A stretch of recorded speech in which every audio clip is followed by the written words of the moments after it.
Now we have these buttons, but doing something with them is where we're going to get to the event graph. Selecting any of these buttons and scrolling down to the bottom, you'll see that we have some events already pre-made here. OnClicked is the event that we're going to use the most. If we click this plus sign, we're taken straight to set event graph. This is where we can tell our button what to do. Now, if those buttons weren't named, you can see that they could actually be quite chaotic in this variable section. If they were just button random number here and there, we wouldn't know what we were doing with them. So naming them has already saved us a headache. The next button was save. The button after that was load. The one after that was options. And the one after that was quit. We're only going to be coding 2 of these buttons today because we're going to need an entire separate video for saving our game and an entire separate video for loading our game and an entire separate video for our options menu. So we're just going to be doing continue and quit. When it comes to interacting with a widget, that isn't the job of our character. That is the job of our player controller. So let's compile and save, pop into the test map, go back up to blueprints, into core, and we haven't got a player controller at the moment. We're using the default player controller.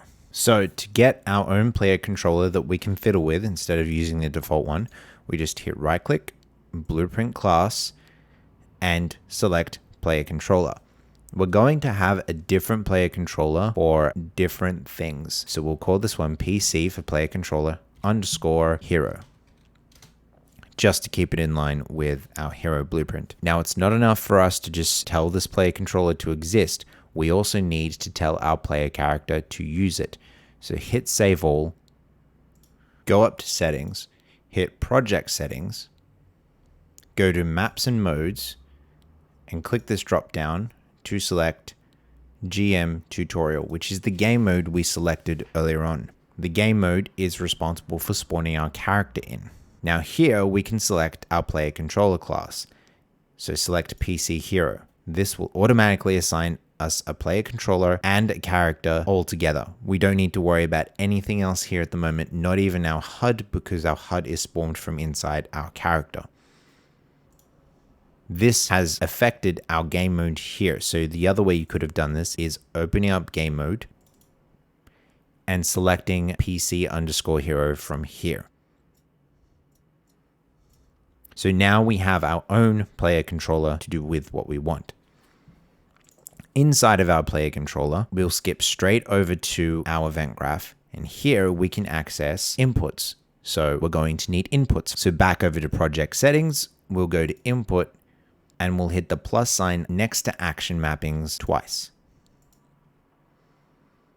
The first action mapping we're going to call pause menu, and the second one we're going to call game menu. Later on, we're going to do a video on the menu that handles inventory, quests, and all of that stuff, and that will be called the game menu. So for the pause menu, I'm going to select tab. You would normally want to select escape. However, escape is also the button for us to get out when we're in a play instance. So I use tab in the meantime, meaning that it's not interfering with the actual engine. Later on, I can disable tab and just use escape and actually quit out of the game, but that's a pain when you're trying to do things quickly. So tab will do for now. And then for our gamepad, because we're not forgetting people who play consoles, we're going to type in gamepad special right. And then for game menu, we hit the drop down. I'm going to use the I key for accessing the game menu on keyboard. Now, later on, if we have different menus, I'm actually going to use different keys for keyboard, meaning that if we had a map, I'd use M for map. If we had a point system, which we are going to have one eventually, I'll use P for player. But for now, just to get into that menu, because consoles won't be able to access all those menus with different buttons, we're going to select I and then click the plus sign again. And now we're going to get gamepad special left. So gamepad special right is the start button, and gamepad special left is select on PlayStation or back on Xbox. And as per usual, we don't need to save project settings. unless it was affecting the game mode, which we can also close that now. Now inside of PC_hero, we can now access those inputs. So when we type in pause, we'll get actions, events, pause menu. Now we don't have a game menu at the moment, so we're not going to get a game menu for the moment. So inside of here, the first thing we're going to want to do when the player wants to pause the game is create widget. And that widget will be menu_pause for pause menu. Next, we'll add that to the viewport. And then we're going to set our input mode. Now, there are 3 types of input modes we can have. We are by default in game mode. So when I go set input mode, you'll see here I have game mode. We're already in game mode. We don't need to do that. The other option is UI only. Now, UI only won't want to interpret our gamepad. So we will select game and UI. This would also be handy for games that require UI interaction on top of game interaction. Now it's asking for a player controller. We are in the player controller now. So if we type in self, we get a reference to our self or whatever the blueprint is here. So being that this is the player controller, we can use that. And we can also use it back here for owning player.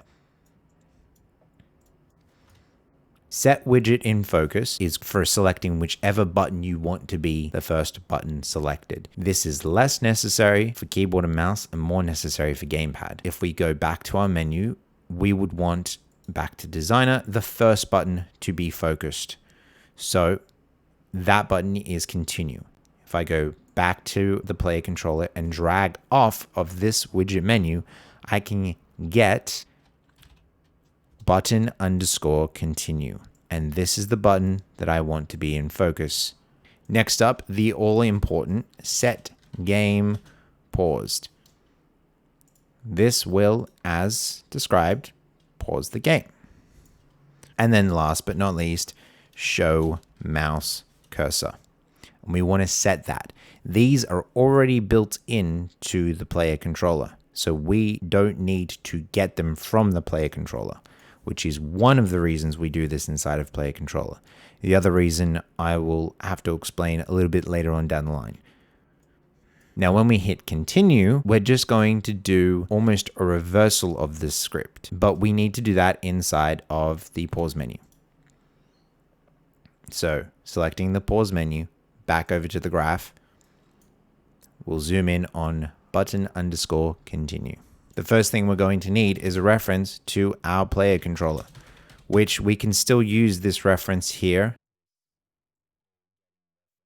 It still works. It detects the player controller that we are currently using, whether it's the default blueprint or whether it's our custom blueprint. And then off of this, the first thing we're going to do is get rid of our mouse cursor. So we set show mouse cursor to false.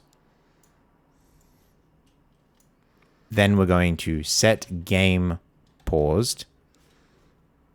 And that's going to be false as well. Then we're going to drag off our player controller and set input mode. And this is where we're going to set our input mode to game only. And then we can get remove from parent. So that is for this menu. And the target is self.